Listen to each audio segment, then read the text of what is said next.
Ambiance rentrée sur France 3 Bretagne. Bonsoir, voici les titres de ce 19-20. Syrie, carte sur table, c'est le titre de votre édition nationale. Jean-Marc Ayrault est en première ligne pour démontrer la responsabilité du régime de Damas dans l'utilisation d'armes chimiques.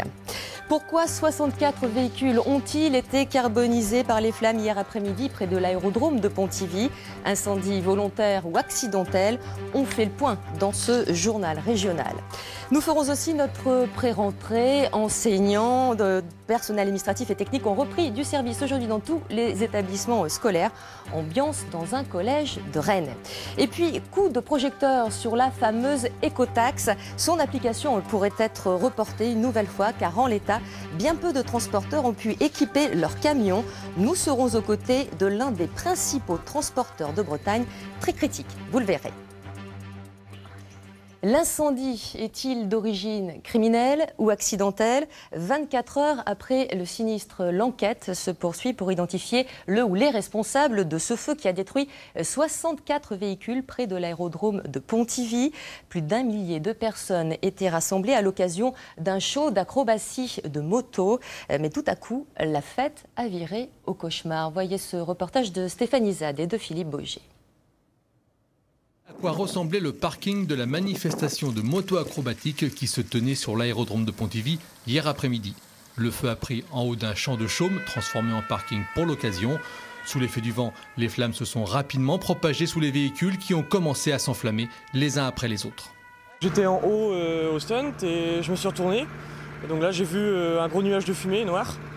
Et donc de là la panique générale. Tout le monde est descendu et le feu a gagné très vite les véhicules. Et donc quand je suis descendu, c'était trop tard. Les spectateurs se sont tous précipités pour tenter de récupérer leur véhicule. Devant le mouvement de panique, les gendarmes ont jugé la situation trop dangereuse et ont interdit l'accès au parking.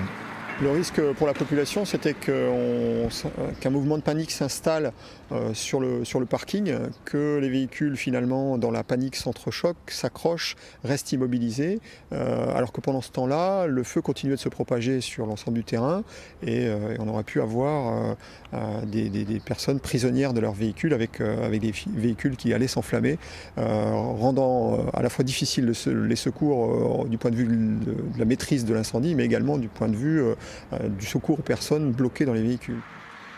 Ce sont donc 64 véhicules qui ont été complètement détruits par l'incendie. Une seule certitude, le feu est d'origine humaine. L'enquête en cours devrait déterminer si cette origine est criminelle ou accidentelle. Nous vous l'annoncions vendredi, le groupe breton Tilly Sapco numéro 2 européen de l'exportation de poulet va réduire sa production de 40%. C'est un nouveau coup dur pour la filière avicole bretonne. La Commission européenne vient de stopper les aides à l'export du poulet congelé. Le marché s'est effondré cet été. Au siège de Tilly Sapco à Guerlesquin, du chômage partiel est annoncé à la fin du mois. Annonce qui impacte l'ensemble de la filière. Vous allez le voir. Reportage de Chloé Tempereau et de Christian Paulet. Emmanuel Bouchereau paille les 3 poulaillers du GAEC avec 3 semaines de retard. Les abris auraient dû être pleins, mais l'annonce de l'abattoir Tilly Sapco de baisser sa production de 40% au milieu de l'été l'a contraint à les laisser vides. Si ça continue comme ça, c'est grosso modo 50% du volume et du chiffre d'affaires qui est fait chaque année qui ne serait pas là. Et en sachant que si on ne tourne qu'une bande sur 2, enfin à mi-temps, financièrement, on ne va pas durer 6 mois comme ça. Les salariés de Tilly Sapco connaissent déjà la teneur du comité d'entreprise de demain. 80 CDD et intérimaires vont voir leur contrat s'arrêter le 20 du mois. Les CDI devront prendre une semaine de congé fin septembre et subiront du chômage partiel à partir d'octobre. L'avenir, il n'est pas rose. Actuellement, on est surtout en train de gérer une crise, c'est éviter les drames dans la boîte. Parce que nous avons des salariés qui sont certes courageux, qui ont 45 ans d'âge moyen, mais qui sont fragilisés depuis plusieurs mois. Salariés, aviculteurs, dirigeants, tout le monde réclame l'aide du gouvernement pour maintenir la filière avicole en Bretagne. Aujourd'hui, nous sommes confrontés à une guerre importante, servie par une volonté politique des pays émergents de laisser tomber leur monnaie, qui les rend d'autant plus compétitifs à l'export. L'Europe, la bonne élève sur le plan mondial, un euro très fort, l'arrêt unilatéral des modes de soutien d'exportation de produits agricoles nous catapulte dans le mur si des mesures de soutien ne sont pas immédiatement travaillée et mise en place en concertation avec les pouvoirs publics et l'Europe. Daniel Sauvager espère aujourd'hui ne pas avoir investi plusieurs millions d'euros dans la modernisation de l'abattoir de Guerlesquin pour rien. Les producteurs d'œufs sont aussi en souffrance, vous le savez, et certains en Bretagne menacent de reprendre des actions si les cours n'ont pas remonté en fin de semaine. Personne n'a oublié les centaines de milliers d'œufs détruits par ces producteurs exaspérés. L'un d'eux est installé à Moustoirac dans le Morbihan. Un éleveur de poules désormais sans poules pour l'instant puisqu'il les a vendus plutôt que de continuer à vendre ses œufs à perte. Séverine Breton et Thierry Bouilly l'ont rencontré sur son exploitation. On parle parfois de silence assourdissant. Dans l'élevage de Johan, depuis la fin juillet, on n'entend plus un bruit, plus une poule. Les nourrir, les soigner, pour vendre leurs œufs moins cher que ce qu'ils coûtaient à produire, c'était devenu impossible. Ça fait mal au cœur de voir un bâtiment vide, c'est sûr. Mais aujourd'hui, c'est une loi économique. Donc des fois, on n'a pas le choix. Il faut mieux prendre cette solution et puis d'attendre que ça passe, que le cap passe un peu mieux, et puis en espérant. Après les actions des éleveurs en août, les réunions avec le ministre, les cours ont un peu remonté, passant de 4,50 € à 5,50 € les 100 œufs. Mieux, mais encore 1 € en dessous du coût de revient. Les banques s'alarment, les poules sont presque toutes parties, mais les prêts, eux, restent. Le bâtiment, les biens du foncier, tout est hypothéqué, ma maison aussi. Donc la problématique, c'est si la crise se résolue pas très vite, les banques vont aller chercher dans leurs garanties. Donc le risque, c'est de vendre les maisons et de vendre les biens pour payer les dettes et puis de se retrouver du jour au lendemain dehors. La surproduction, la pression des grandes surfaces, les causes de la crise sont multiples, mais les éleveurs ont besoin de solutions. J'espère que ça va aller mieux. Sinon, la seule solution, c'est d'arrêter. Puis de trouver du boulot ailleurs, mais ça va être difficile. Moralement, physiquement, puis familial, quoi. Faut pas oublier. Moi, si je continue, c'est parce que j'ai la niaque et je suis fier de mon métier. Et je pense qu'on est tous fiers de ce qu'on fait en agriculture. Sinon, il n'y aurait plus d'agriculteurs. On ferait une autre activité. Au mois d'octobre, si les cours ont remonté, Johan espère reprendre la production, accueillir de nouvelles poulettes, les entendre caqueter, vivre et sortir de cet horrible silence. En commençant ce journal, je vous le disais, ambiance rentrée avant le retour demain des élèves dans les écoles, collèges et lycées. Eh bien, ce 2 septembre marquait le retour du personnel dans les établissements scolaires. Exemple, au collège Les Chalets de Rennes, où le principal a réuni ses troupes, comme on dit. Ambiance avec Catherine Carlier et Vincent Bars. C'est sa 14e rentrée scolaire en tant que principal de collège. Alors pas trop d'appréhension, mais rien n'est laissé au hasard. La journée de pré-rentrée est extrêmement importante parce qu'on accueille aussi les nouveaux collègues. Et c'est important pour les nouveaux collègues de prendre rapidement leur marque dans l'établissement pour pouvoir démarrer. Et tout le monde sera prêt pour l'accueil des élèves demain. 9h30, tout le personnel de l'établissement se retrouve, 65 au total, dont 40 enseignants. Après les retrouvailles, les choses sérieuses vont pouvoir commencer. Bilan de l'année précédente, perspective, le collège va compter 380 élèves, des effectifs en légère progression, notamment en 6e, une tendance qui se retrouve dans l'ensemble de l'académie. Et comme toute réunion qui se respecte, séquence retardataire. Nouvelle collègue qui arrive pour la pré-rentrée, qui est un petit peu émue. Béatrice Besse, professeure de lettres modernes dans un mois, elle est à la retraite. Je suis grillée là. Puis séquence présentation des petits nouveaux, comme Anne-Julie Dupart, professeure d'anglais qui vient d'être mutée. En arrivant ici, on a un premier contact avec les collègues, avec le principal, l'établissement. On plonge dans l'ambiance tout de suite. Ouais. Vous vouliez absolument retrouver Rennes ? Oui, comme tous les Bretons, je pense, quand on quitte la région, on a un petit pincement au cœur et on est content de pouvoir retourner à nos sources le plus vite possible. Et c'est rare de pouvoir revenir tôt, donc j'ai beaucoup de chance. Pour terminer la réunion, distribution de l'emploi du temps de chacun, aussi attendu qu'une interrogation écrite. Reste le point sur les moyens à la hausse cette année. À cette rentrée, l'évolution des moyens est favorable. Pendant quelques années, ça a été quand même difficile. On a été obligé effectivement de mettre des classes avec des effectifs plus chargés, de diminuer des dédoublements. Là, on a une rentrée qui est beaucoup plus facile à mettre en œuvre, justement par rapport à des moyens supplémentaires. Enfin, comme toute pré-rentrée qui se respecte, la traditionnelle photo de famille. C'est le moment à sourire, on arrête de papoter les garçons, on arrête de papoter les filles, on fait un joli sourire. Les lunettes de soleil.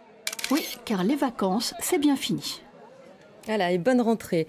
Et puis la réforme des rythmes scolaires dans le primaire est l'un des faits marquants de cette rentrée. Nous en reparlerons largement demain. Mais sachez que cette année, en Bretagne, on voit les chiffres, seuls 27% des élèves du public et près de 15% des élèves du privé sont concernés.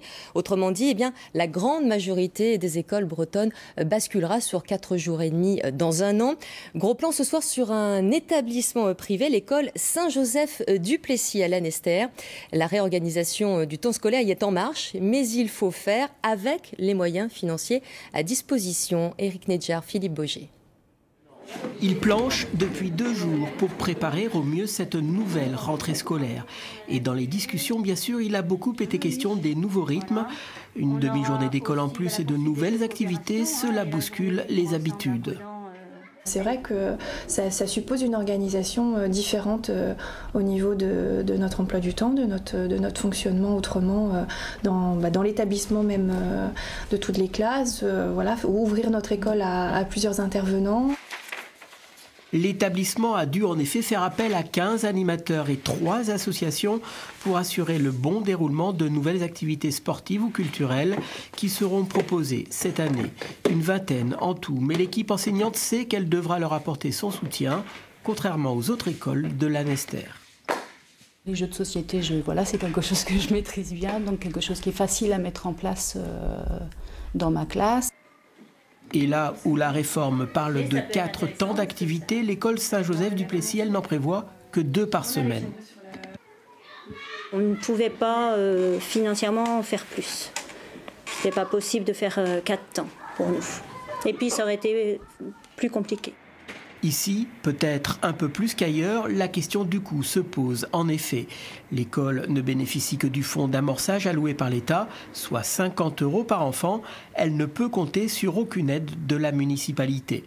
Il lui faudra donc redoubler d'efforts pour appliquer une réforme que l'enseignement catholique appelait pourtant de ses voeux. Les enfants sont fatigués, les enseignants sont fatigués.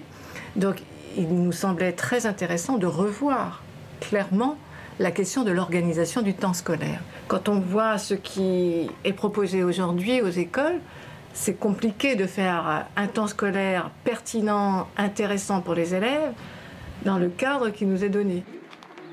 Ce qui explique très certainement le fait qu'ils sont peu nombreux à avoir fait le choix des nouveaux rythmes scolaires, à savoir 47 écoles privées, la Bretagne en compte 882. Autre dossier, l'écotaxe sera-t-elle appliquée le 1er octobre ou reportée une nouvelle fois? Le ministre des Transports devrait s'exprimer à ce propos vendredi, mais une chose est sûre, l'application de cette fiscalité environnementale est laborieuse. Des professionnels n'en veulent pas, les Bretons en tête. Souvenez-vous de ces images dans le Finistère début août et de ce portique écotaxe mis à terre lors d'une manifestation pour l'agroalimentaire. Question, où en sont aujourd'hui les professionnels bretons? Lionel Bonis et Bruno Van Wassenheuvel se sont rendus chez le numéro 3 du transport en Bretagne. Les 600 camions de cette entreprise effectuent chaque jour près de 300 000 km. Patrick Lahaye est à la tête de la 3e entreprise de transport routier de Bretagne. Et l'écotaxe qui devrait être appliquée dès le 1er octobre prochain, il ne voit pas sa mise en place dans l'immédiat. Première raison d'ordre technique, c'est grâce à des boîtiers installés à bord de ces camions que l'écotaxe pourra être prélevée. Mais les boîtiers commandés en juin ne sont toujours pas arrivés. La mise en place 1er octobre, il faut oublier, c'est une certitude, parce que je ne vois pas comment... Nous on n'est pas capable, déjà. Nous, techniquement, on ne saura pas faire. C'est pas qu'on a de la mauvaise volonté, mais techniquement, on ne saura pas faire. Donc la probabilité d'un report 1er janvier, c'est sans doute ce qu'ils vont annoncer, mais je serais certainement tenté de dire qu'on ne sera pas prêt au 1er janvier non plus. Autre difficulté, ce transporteur devra verser dès le 1er mois une importante somme auprès d'Ecomove, la société privée chargée de collecter l'écotaxe. Une entreprise comme la nôtre, ça se situe aux alentours de 300 000 € sur un mois, quand même, d'avance de trésorerie. Et puis l'autre difficulté, c'est la demande de caution d'Ecomove via les SHT sur le fait que si on fait un chiffre d'affaires, nous on a évalué notre chiffre d'affaires aux alentours de 4 millions € par an, à peu près, on peut certainement provisionner une caution aux alentours de 300 000 350 000 € à peu près. Pour ce transporteur breton, cette écotaxe desservira l'industrie bretonne, malgré le rabais de 50% consenti à la Bretagne. L'impact est énorme. On peut le situer moyen aux alentours de 4,5 à 5,5% à peu près de coûts supplémentaires sur le transport. C'est énorme. On n'a jamais eu autant d'inflation dans le transport que la mise en place de cette taxe-là. Pour ce transporteur, cette écotaxe se répercutera sur la facture de ses clients et au final du consommateur. Et si report de cette écotaxe il y a, eh bien on ne devrait pas le savoir avant vendredi, date de la rencontre du ministre des Transports avec les professionnels du secteur. On l'écoute d'ailleurs, Frédéric Huguevillier, interrogé cet après-midi par nos confrères de France 3 Côte d'Opale. Dès l'origine, j'ai indiqué que nous ne prendrions pas le risque pour les entreprises de transport français de mettre en place un dispositif qui ne serait pas sécurisé. J'ai demandé à la société Ecomove, qui est chargée par l'État depuis 2011 de mettre en place ce dispositif, de me donner les garanties techniques, mais également d'enregistrement pour pouvoir prendre la décision dans les prochains jours du maintien de la date du 1er octobre ou au contraire de différer cette date. Et retenez un chiffre, 50 000, c'est le nombre de camions de plus de 3,5 tonnes en Bretagne devant être équipés du boîtier pour le calcul de l'écotaxe. Bonsoir Anthony, je me tourne vers vous. Les critiques vont bon train en Bretagne depuis que l'idée d'une écotaxe a émergé en fait. Oui en fait Stéphanie, dès que l'idée de cette écotaxe effectivement émergé, elle a été critiquée très vivement en Bretagne et ce pour deux raisons. D'abord parce qu'elle se paie au kilomètre parcouru et que géographiquement la Bretagne se situe loin du reste de l'Europe. Et d'autre part parce que le transport routier est très développé en Bretagne, notamment avec l'industrie agroalimentaire. Des arguments qui ont été entendus par les pouvoirs publics qui ont consenti aux transporteurs bretons un rabais de 50% sur cette écotaxe. Il n'en reste pas moins que régionalement, elle s'élèvera quand même, vous le voyez, à 40 millions d'euros par an. C'est aussi une manne importante pour l'État qui doit aussi investir pour la récolter. Oui, et l'arsenal qui a été mis en place par l'État pour collecter cette écotaxe est impressionnant, notamment avec ces grands portiques que l'on peut voir un peu partout fleurir sur les routes. Il y en aura une quinzaine au final en Bretagne. Et puis d'autres appareils mobiles seront placés ici ou là, sans oublier un centre de gestion nationale avec 200 personnes. Chaque kilomètre parcouru sur les 15 000 du réseau français soumis à cette écotaxe sera, lui, facturé entre 8 et 15 centimes d'euros. Et aucun moyen d'y échapper, de s'y soustraire? Si, éviter d'emprunter le réseau soumis à cette écotaxe, mais ce sera difficile. Cela dit, on va le voir tout de suite sur cette carte, que la route du centre en Bretagne, qui n'est pas soumise à cet impôt, pourrait bien voir son trafic poids lourd augmenter. Sinon, l'autre solution pour ne pas payer cette écotaxe serait de faire reculer le ministre. Et là, on voit bien que les lobbies bretons s'y emploient fortement en ce moment. Merci beaucoup Anthony. Allez, on enchaîne avec une dernière image, celle du référendum qui était organisé hier à Ploigat, près de Saint-Brieuc. Les habitants, je vous le rappelle, devaient se prononcer pour ou contre la restauration de l'église Saint-Pierre menacée d'effondrement. Plus de 80% des votants ont répondu oui. Les travaux sont estimés aux alentours de 1 200 000 €. On écoute le maire. Les électeurs. Il va falloir choisir le maître d'œuvre. Et donc on va faire un appel d'offres. Il y aura le marché. Après le marché, il y aura les artisans. Il y aura l'estimatif d'abord aussi. Bon, ben voilà, et tout va se mettre en ordre de marche. La démocratie participative, comme disent certains, c'est quand même intéressant à propos de problèmes importants. Voilà, la démocratie participative à Ploigat. Passez une très bonne soirée. Le 19-20 continue sur France 3 demain.